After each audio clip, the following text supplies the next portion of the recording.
Welcome back at WNST, Towson, Baltimore, and Baltimore Positive. We are positively into football season, and that's when like sports guys release books and stuff like that. I've been waiting to have this guy on.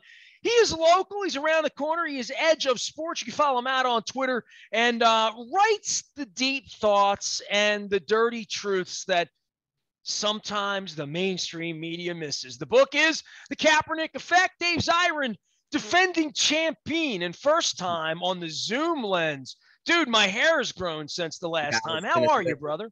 I'm doing great. The hair is different. The specs are a little different, but it's still Nestor. Well, yeah, I became familiar with you when I was Googling to write a book right before my wife got sick about a decade ago in regard to Free the Birds and in regard to this Peter Principles thing I was writing about the prick who's owned the baseball team here for going on 30 years.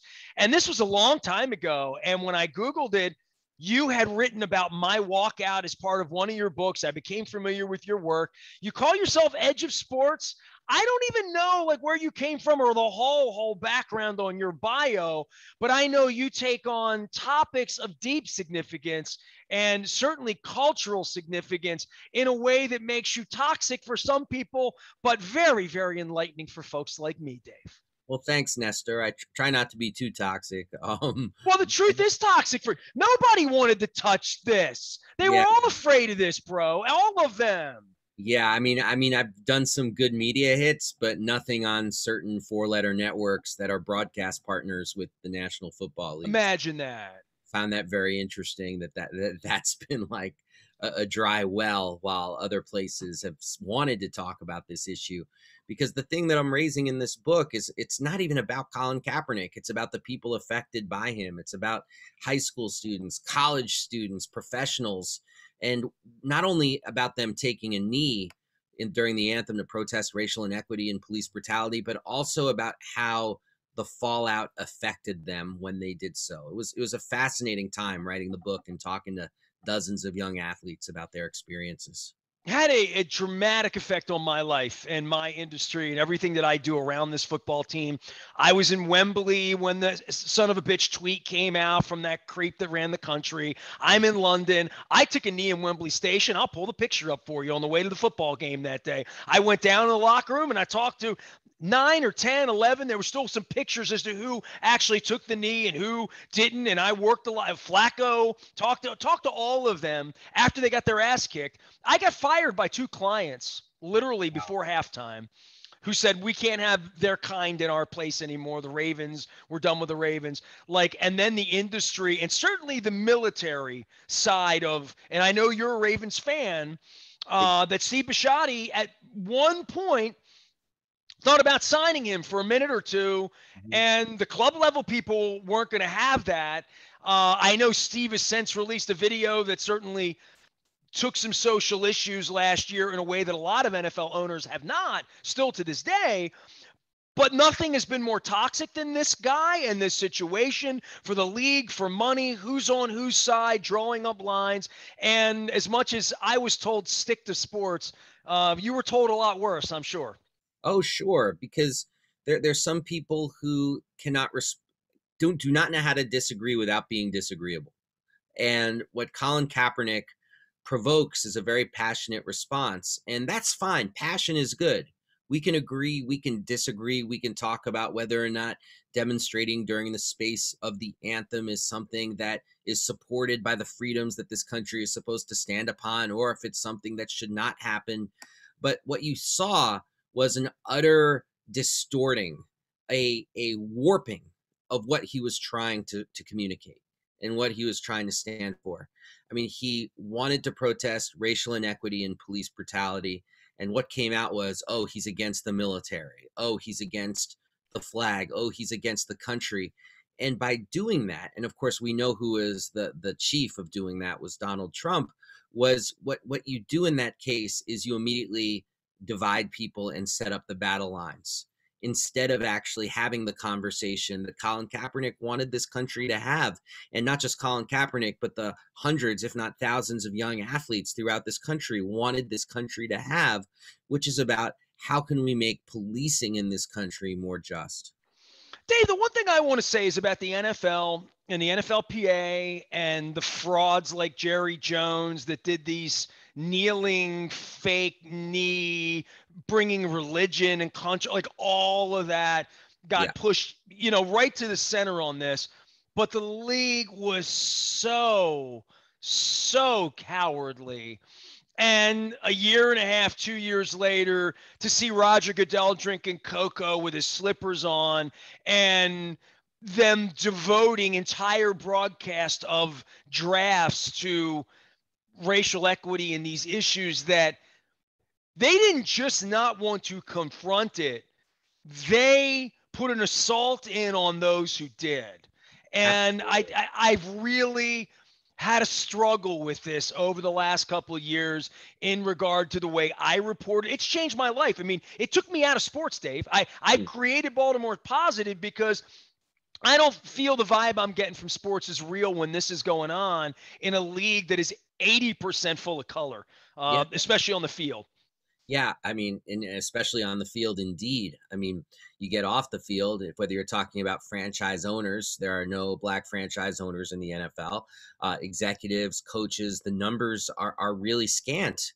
And that's why Michael Bennett, former Seattle Seahawk, who I did a book with, he once said to me, people think the NFL is integrated, but it's actually segregated because it's segregated between those of us who are putting our bodies on the line and those who get to basically profit off of our 100% injury rate. And so it's a segregated product. And that's always stuck with me. The joke among players is that NFL stands for either not for long or N word for lease.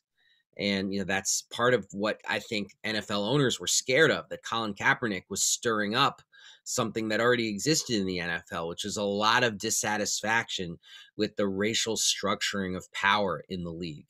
Even though Colin Kaepernick was talking about police violence and the like, the mere fact that he was a player in the National Football League, not just being that sort of quiet, oh, well, we just play one game at a time sort of guy, I mean, that scared a lot of people. So what you've seen ownership do, and you referenced it, is adopt a kind of carrot and stick approach, because they couldn't just pretend that what Colin Kaepernick was raising, and frankly what the whole country was raising, didn't exist, particularly when their workforce, as you mentioned, is overwhelmingly people of color. So what they did was, they start these, racial justice committees or the racial equity draft and all of these things that are meant to send a message that, hey, we get it, while at the same time, Colin Kaepernick, still no job. Eric Reed, who I interview for the book, no job.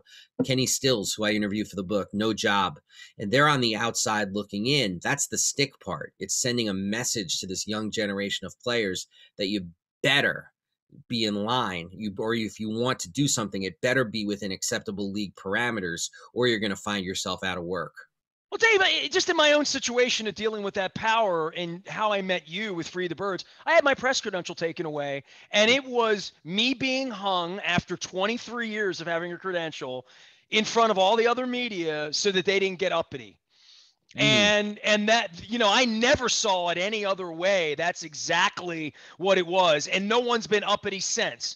Stadium's empty. There were 3,000 people inside. There were more rats in the stadium than people this week. I know you have an Oriole bend as well, but this is what happens when the train gets out on this stuff and people don't speak truth to power, and that power is left unchecked. And there's a lot of that that's going on with the National Football League in regard to money, in regard to advertising, in regard to bringing Rush Limbaugh in on the ESPN broadcast years ago, and the Donovan McNabb thing at that point, and dividing and dividing and dividing.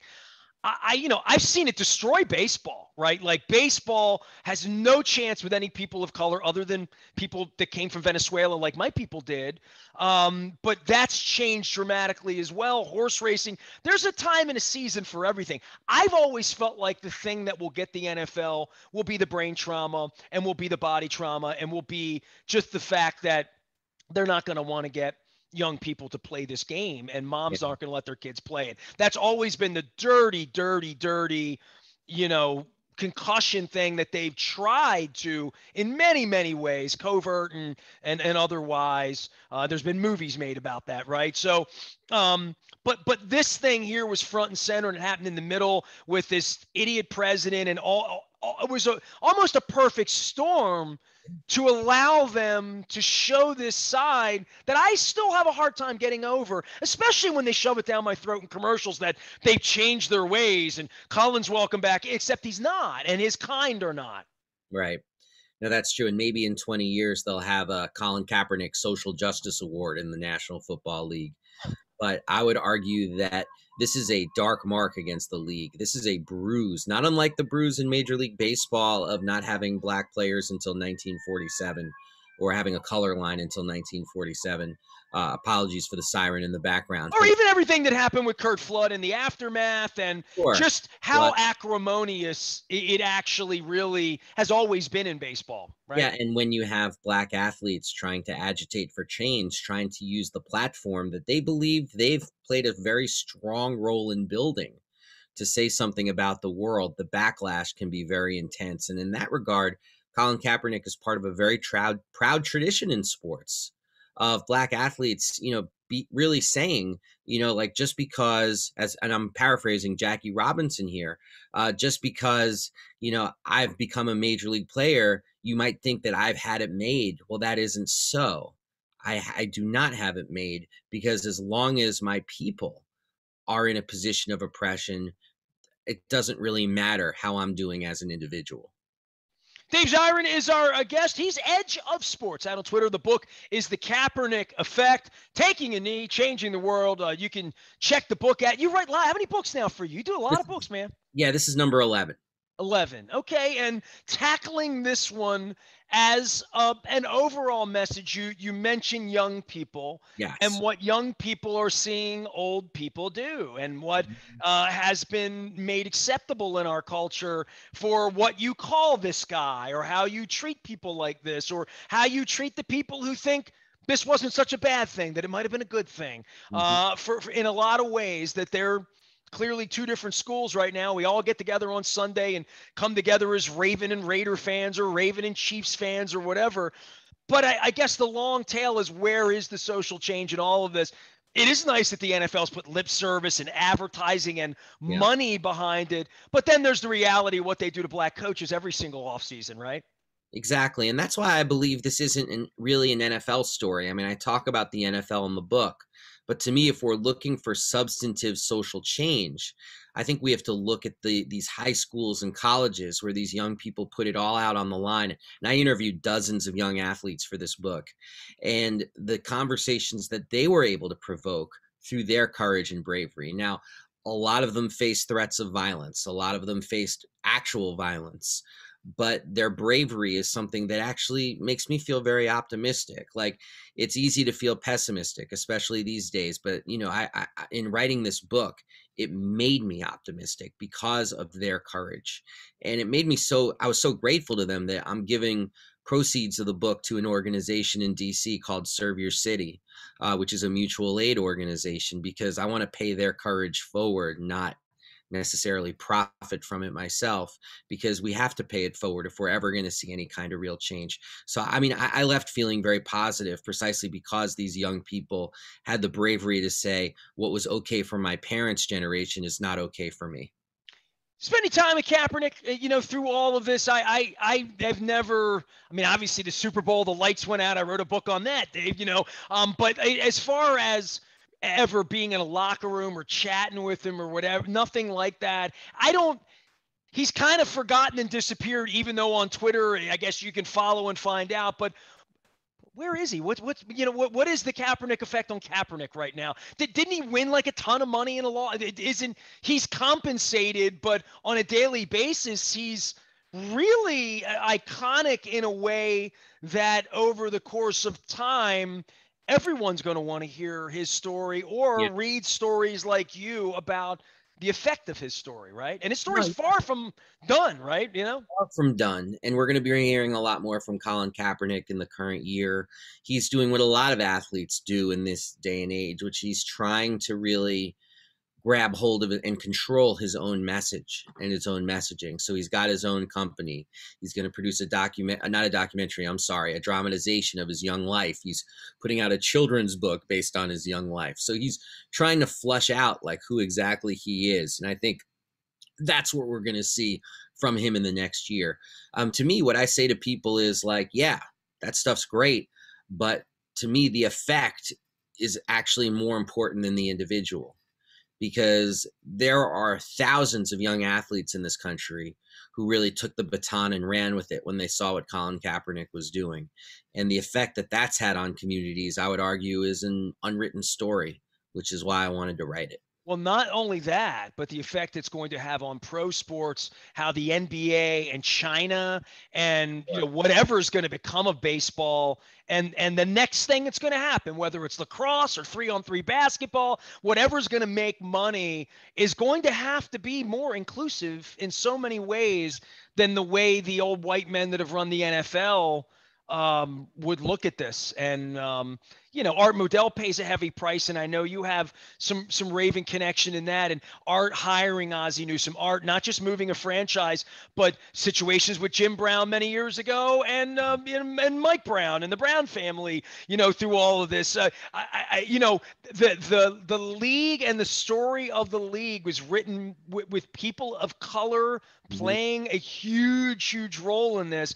And I'm fascinated to know 20 years from now if Peyton Manning's going to own a team, or if Michael Strahan's going to own a team, or if John Bon Jovi's going to own a team, or whether it's just going to be a bunch of businesses and old white tycoons and Russian investors. It's going to be fascinating because those guys control so much, and it's not a monopoly. But as a guy that's done sports radio for 30 years, my 30th anniversary, it's the only thing that matters. Hey, Yeah. you're in DC. You can talk. You can Wizards me and Capitals me and Nationals me to death. But the team with no name there still sort of has always run the roost. And in America, not in the world, but in America, the NFL sets the tone. Yeah, And that's what made this absolutely. such a crazy thing for the president to be getting involved in. And it also made, for someone like Donald Trump, it was a logical thing for him to involve himself in, because for him, he's got that lizard brain that's able to connect with what divides people. I mean, in a way like no politician in our lifetime. And so he sees black quarterback, National Football League taking a knee, an opportunity to attack him over patriotism, an opportunity to attack him over the military, an opportunity to be dishonest, quite frankly, about what is happening. And that's an opportunity that a Donald Trump will seize upon time and again. Well, there's also the pettiness, because I've dealt with Angelos long enough. The pettiness of them not letting him in the league. Oh, yeah. The stuff that Perlman did a couple of years ago on the USFL and the letters, and I had the world's worst crush on Carling Bassett. Do you remember her? Sure, a tennis Absolutely player beautiful. from Canada. Her father wrote the biggest FU letter, and he had a very large phallic situation because he was a brewer and had more money. He had real money. And the letter, if anybody Googles that, and Perlman dug that up, and it's an old message, but it really does speak to who these men are that own these football teams. And when the rubber meets the road, it was a real failing grade for and most of them not named York, right? Yeah, no, that's absolutely right. And understanding those dynamics of ownership is going to be very important for us going forward, because they do have a tremendous amount of cultural power, and players are going to challenge that power. And as fans or as citizens, it's not enough for us to view this as a spectator sport. Like, we should be willing to take a side. Well, and then the people say, well, no kneeling, stick to sports, and then we're going to have jet fighters flying in the desert 3 nights ago in Las Vegas over a dome that nobody could see the jet fighters. That kind of blew my mind a little bit. Yeah, I mean, that's the spectacle, and people don't realize that's a financial partnership between the Pentagon and the National Football League. Well, the Ravens were first outed on that, right? The Ravens were taking more money for Lee Greenwood and the knee than anybody, and they hate it when I talk. They want to punish me when I say that. It's fact. It's a fact, and it just is. Yeah, and so when people say, oh, they don't believe in politics mixing with sports, oftentimes what they're really saying is they don't agree with mixing politics that they disagree with in sports, because sports is already rife with politics. What's next for you, Dave? The Kaepernick Effect is out now, taking a knee and changing the world. It's new. I know you're talking about it, but I know all you writer types. I have you on all the time. You always get 3 more. So like Springsteen, you got some album you're working on always. Well, I mean, this obviously is my focus in a big way. I mean, the book just dropped on Tuesday, but in the back of my head, I like the idea of looking back at the 1984 Olympics. And I'm not talking about, Jordan winning a gold or Mary Lou Retton. I'm talking about what was happening in Los Angeles in 1984 that the Olympics served as a kind of an amplifying backdrop to. That's sort of tickling at my brain. I won a lot of McDonald's scratch-offs that summer, gained a lot of weight on free Big Mac's fries, when we won a lot of gold that year, and I ate a lot of Big Macs. So, well, just like the Olympians. They're not even a sponsor. Dave Zirin joining us here, dude. If you have crab cakes at all, and you live locally, you come up to Baltimore. You always we'll never have a tourist crab cake here in my town if you come by. Nice. All right, so I love your work. I appreciate your time. I appreciate you really carrying a torch for a lot of what journalists should be doing, pointing out uncomfortable truths. So I applaud you for that, man. You're a maverick, and I stand on the wall with you, my friend. All right. Thanks, Nestor. I really appreciate that. Sell some books, brother. The Kaepernick Effect. Dave Zirin. He is Edge of Sports. You can find him out anywhere the internet is served at Edge of Sports. You can find me anywhere Royal Farms is served. They don't. You get it down in the district a little bit. You got to come up here for Chicken Palooza, even though Dave lives down there in D.C. Chicken Palooza is over, but they still have plenty of chicken for you, plenty of Western fries, and always that coffee that Justin Tucker sings about. We'll be singing more if he actually hits the game-winning field goal and the defense doesn't allow teams to come back with 37 seconds remaining. I am Nestor. We are. Next time on, we'll just talk football, dude. You and me. We'll just do Ravens, all right? This is a Ravens house that I'm in from top to bottom. My son's got a signed J.K. Dobbins jersey framed over his bed. Ouch. I know. That hurts. That hurts He's 13. It hurt him a lot more than, it even hurts us. Well, the logo's purple here for a reason. You know what I'm saying? Yeah. So the orange is just hopeful. That's in our second segment. Dave and I take on Angelos, and we are WNST, AM 1570, Towson, Baltimore, and we never stop talking. Baltimore, positive.